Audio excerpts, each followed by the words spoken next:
Welcome back to another episode of GEMS Podcast. I'm your host, Genesis Amaris Kemp, and with me today is Nigel Beckles, and we're going to dive into all things relationships. But before we do, here is a bit about Nigel. He is the author of How to Avoid Making the Big Relationship Mistakes. That book came out in 2015. He's a certified relationship coach, speaker, workshop facilitator, and relationship specialist.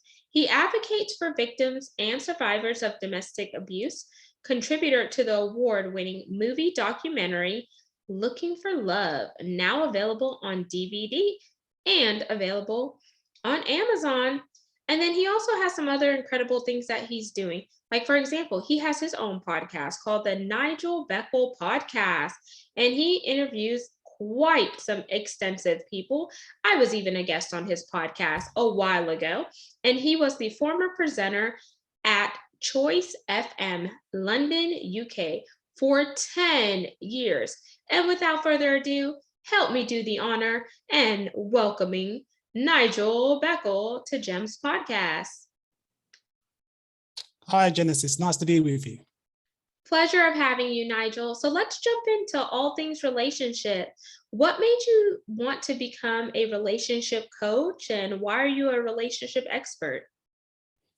Well, I'll try and give you the short answer. In my youth, when I was growing up, I witnessed domestic violence when I was growing up, and that had quite an impact on me as an adult. My book is called How to Avoid Making the Big Relationship Mistakes, because I've made most of them myself, if not all of them.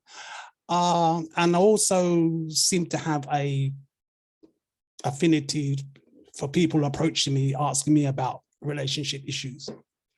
So initially, I started the book more as a journaling exercise to kind of work out for myself where I'd gone wrong in the past. And then it kind of blossomed into a book, in the sense that when I'm journaling, sometimes I ask myself questions. Well, if I don't have the answer, then you go and do some research, see if you can get to the bottom of it. So in the end, after 5 years of research and 800-page book draft, I found a very good editor, and she got my book down to 400 pages, which was okay. In the sense that I had material left over for my second book, well, second and third, because I'm working on 2 books for this year. One is How to Avoid Abusive Relationships, and the other one is Exposing the Narcissist in Relationships. So, and that's probably taken me about 4 years, but as I said, I already had kind of material left over from the first book draft, so it hasn't been too bad. And yes, so after I wrote the book, I became a certified relationship coach. And after doing 5 years of research, that wasn't too onerous because I've already done the work. Yes, I became a certified relationship coach, and I also have a psychology of relationships diploma and a dealing with narcissism diploma. So yeah, so that's really how I got into the whole relationship area.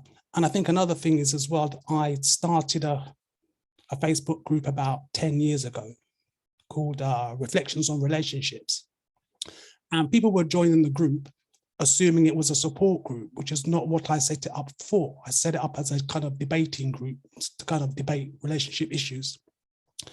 So myself and a friend of mine had a conversation, and we said, well, why don't we set up a support group? So if people join the debating group, we can signpost them to the support group. So we've done that. That's about 10 years ago now. And we've got 20,000 plus members in the support group, which is called Reflections on Abusive Relationships. Wow, incredible. And I want to dive a little bit deeper into your personal side, if you don't mind, because you said you grew up witnessing and pretty much being in a situation that was around domestic abuse and violence. And I want to know, how did that affect you personally as well as professionally? Because sometimes when you grow up in those different environments, you really don't know what you don't know, if that makes sense. And sometimes people are stuck in an environment, and that environment becomes a part of who they are because that's all you know. And you may not have seen another example of what a love and relationship should be. So, when you were growing up in that situation, what did you do to cope? And did you have a saving grace? What did I do to cope? Well, that's a very difficult question, because when you're a young child, you have no control of your environment. Your environment is dictated to you.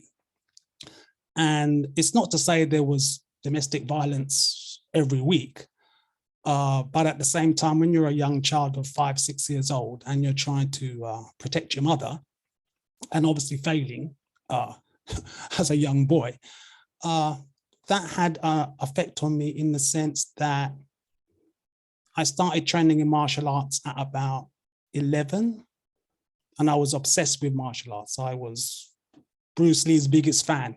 In my bedroom, all you could see is Bruce Lee pictures and posters. And I didn't really understand at the time that subconsciously I was training to protect my mother. And there was a confrontation with my father when I was about 16. And I'm not proud to say it, but I kicked his da-da-da-da. So, and I didn't see him again for about 8 years. I think, well, I know, part of the aftermath of my experience of witnessing domestic violence was when I was a child, I would be the one to comfort my mother after a fight. So I'd be the one wiping her tears and wiping the blood from her nose, etc. And I only realized many years later that if a woman started crying in front of me, it would trigger me, again, on a subconscious level. So if a woman started crying, I'd just be like putty in her hands, basically. So yeah, that was part of it. The other part was I felt abandoned as a child. So I always swore I would never abandon any child that I had. That led me into a into a very short-lived marriage. But out of the marriage, after I left, my ex-wife said she was pregnant with my child, and she knew I wouldn't abandon a child of mine. So she put my name on the birth certificate, but she wouldn't allow me to see the child. So I had to go to court to gain access. So I was having him every other weekend. And then on one particular visit, effectively, she overplayed her hand. And I decided to get a DNA test. And so behind her back, I would add, because she would never agree to it anyway. So anyway, I arranged the DNA test, and the test came back and he wasn't my child. Wow, that is mic dropping there. And it's kind of sad that people would take someone's kindness and play on their weakness. And since she already knew the type of man that you were and are, and you would never abandon her child, she felt like maybe, oh, okay, I got him right where I want him. And so by you stepping outside and doing a DNA test for your own protection and also for a peace of mind, you start to see how everything unfolds. Did you feel like that triggered you? Well, there was an aftermath to that, because effectively, well, I would say my doctor said to me, because my doctor took the actual blood sample, and my doctor said to me at the time, I should have counseling before the DNA results come back. But man being a man, don't want to listen, just wanted the results. So I got the results, obviously they were negative. And then I went through a bereavement process, but I didn't understand I was going through a bereavement process effectively. Then I had trust issues. So when I became involved with someone else, I would never let them get too close to me on an emotional level. So that took me about 6-7 years to work through that. And again, I didn't have any counseling. My only saving grace was that I'm very interested in psychology. But I'm quite sure that if I had been to counseling, I would have got through the whole process of healing and recovery a lot quicker than I actually did. So question there, let's unpack this, because you're very interested in psychology, but you never felt the need to go to a counselor, a therapist, or etc. So what was your reasoning for not going to a trained professional in the field, but you were already very interested in psychology? Did you feel like maybe they would judge you, or you just felt like you didn't want to let anyone in on your personal struggles and you were just going to deal with it on your own, because maybe you felt like you were a subject matter expert on psychology and you may have had. Not really. I wouldn't call myself, I said I was interested in psychology. I would never claim to be a psychology expert. But part of what helped me through my journey of recovery was a lot of reading, a lot of research. The other thing is as well, obviously I'm a guy, and there's something called guy code. So guys tend to want to talk about cars or work or sports. They don't really talk, generally, they don't really talk about their emotions too much, because effectively they're scared of being judged by their peers. They don't want to appear weak or not to be masculine, etc. The other part of that is, obviously I live in the UK, and I'm sure you've heard of the saying, stiff upper lip, old chap, and all of that. So it's just like you soldier on. And the other thing about the UK, in America, what I noticed, therapists, it's a natural thing for someone to go to a therapist or a counselor. Not so much here. It's getting better here, but the culture in America seems more open to, like, going to, if you're struggling with something, go and talk to someone professional, preferably. Yeah, so a combination of things there where I didn't go and get counseling, but on reflection, I certainly should have gone and had it. And there's also, that male pride thing. I mean, obviously I'm older and wiser now. I mean, if I could go back and do it again, I would certainly, in the aftermath of receiving the DNA results, I would certainly, if I could go back in time, I would certainly do it differently. Beautiful. And I'm glad that you said that, because it drives me to the next part of the segment, because now where you are now as a relationship coach, an overcomer from dealing with, how you grew up as a child and, getting over that. And now you work with people to help them in their relationships. What are some of the tools and resources you give them to overcome maybe narcissistic abuse, maybe to help them escape a domestic violence situation? Because we all know that sometimes some people don't make it out of a domestic violence situation. So you have the survivors, and then you have the ones that, lost their life because they were too afraid to speak up or get help or whatever the case may be.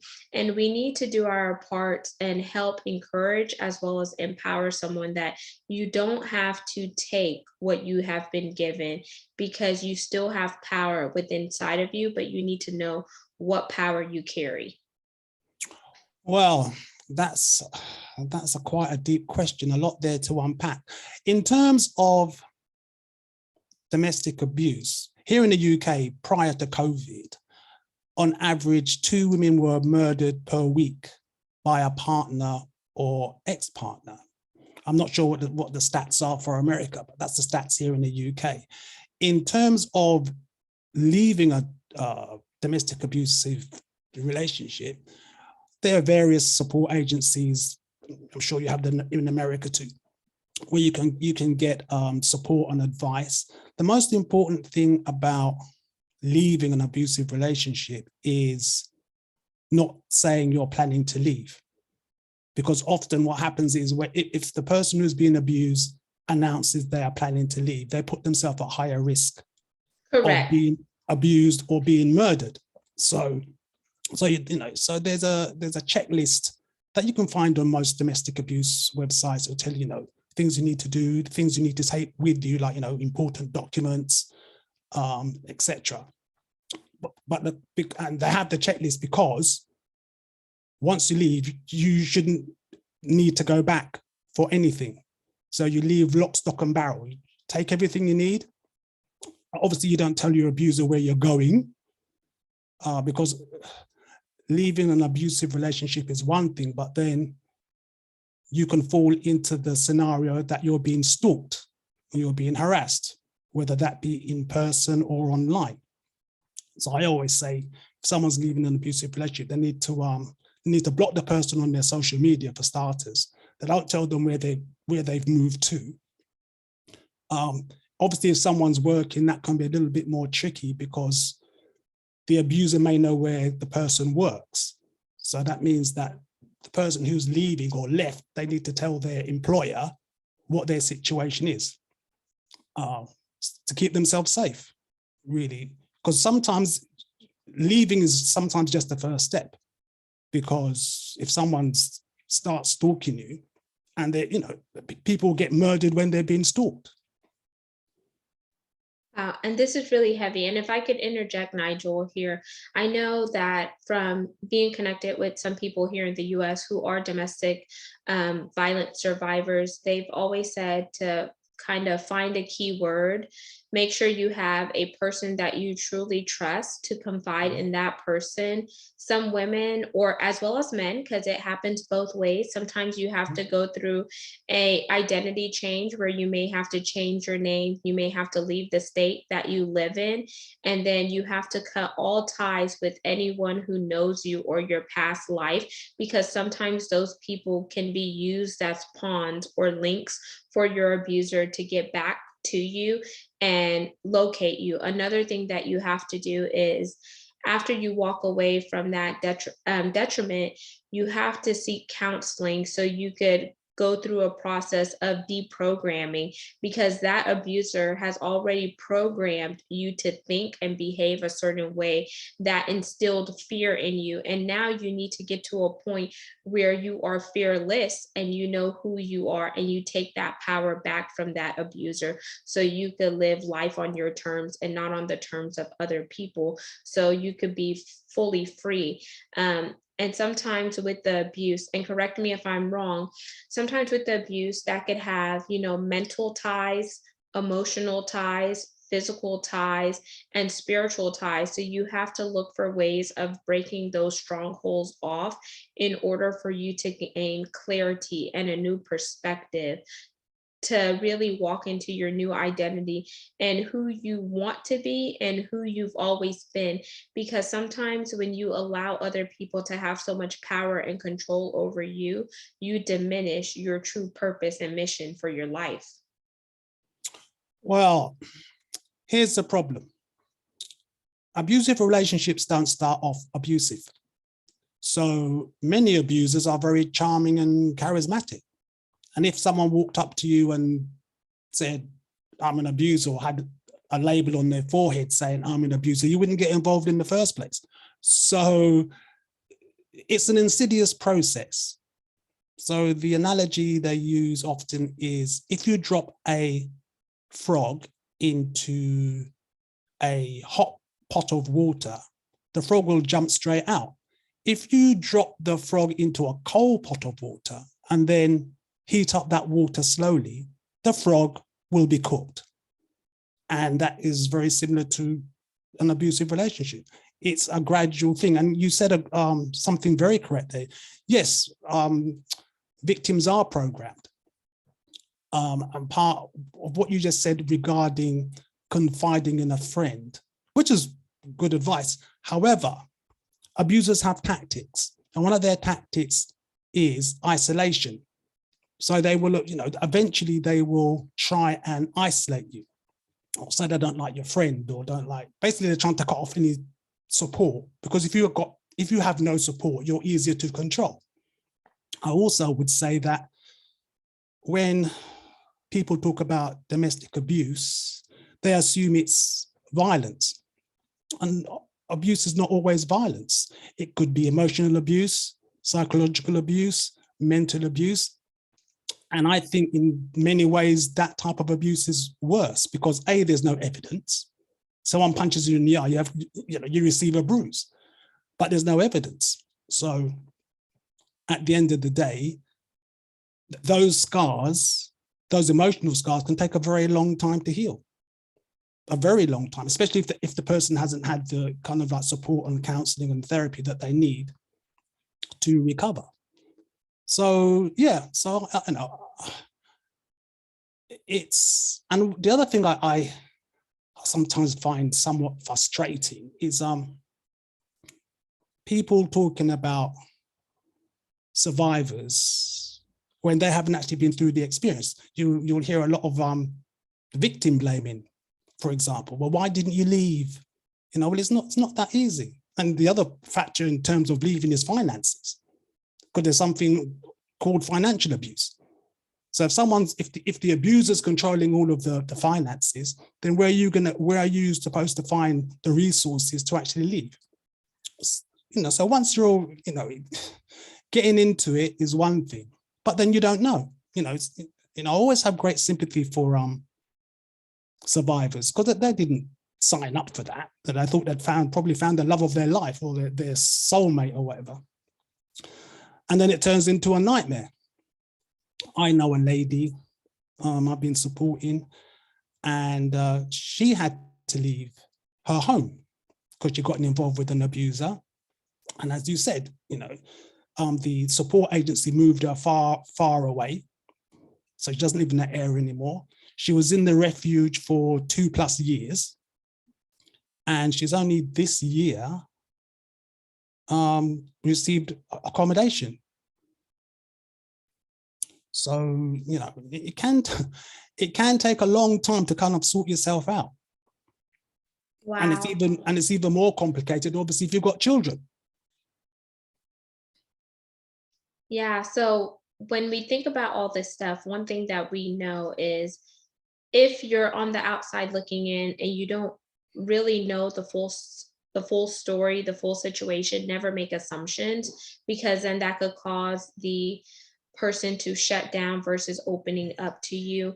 Another thing to do is, if you have the means to help that individual, or you know somebody that could help that individual, do a soft introduction or tread lightly, because you never know the fragility of that human being.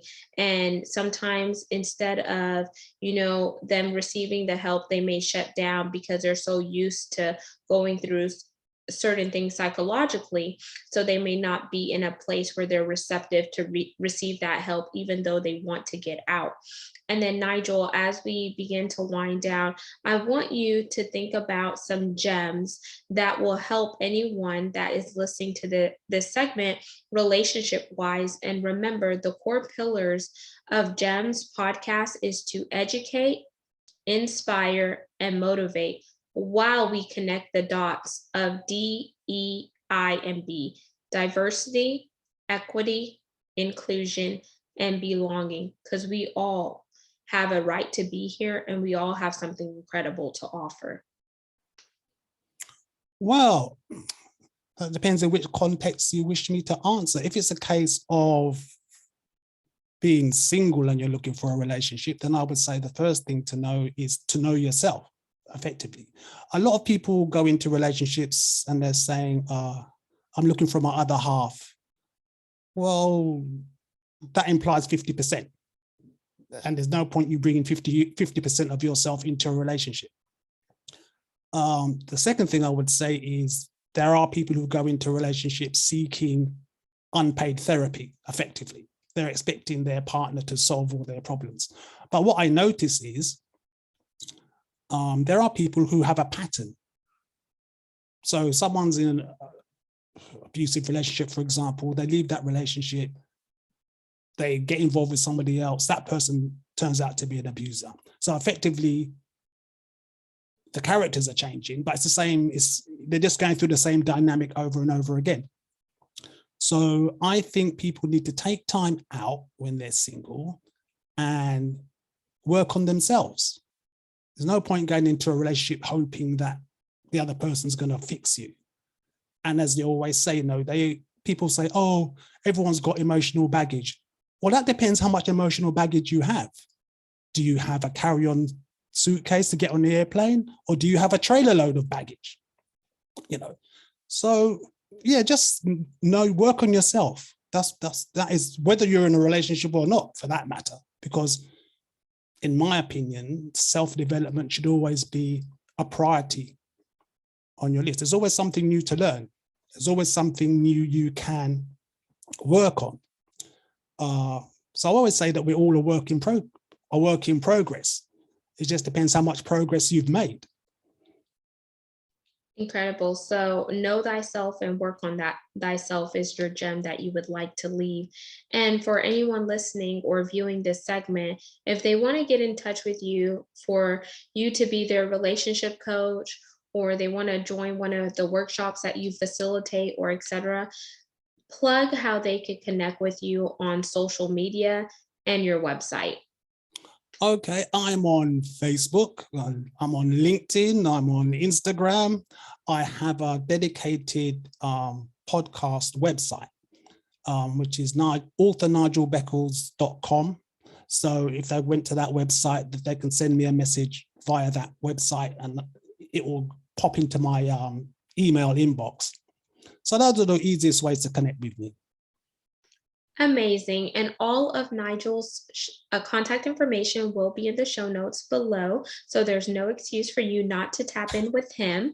And I definitely want to encourage you, whenever you think about being in a relationship, remember you need to be whole and the other person needs to be whole, so you can complete and complement one another. Relationships are work, but never put yourself in a situation where you are abused or that other individual makes you feel less than, because you matter. You are valued, you are loved, and you have something amazing to offer. And if that other person does not see your qualities, your characteristics, and they are demeaning you or trying to belittle you, pay attention to the red flags. There's always subtle messages and cues throughout a relationship that you could watch out for. So connect with Nigel, continue to educate yourself, read, and if you need help, seek help from a paid, trained professional, non-biased person that will give it to you straight. And until we chat next time, peace, love, and lots of blessings. Have yourself an amazing day. You are a masterpiece. You are gifted. You are talented. You are awesomely loved. And make sure you subscribe to the podcast, GEMS Podcast, on all platforms, and our YouTube channel, GEMS with Genesis Amaris Kemp.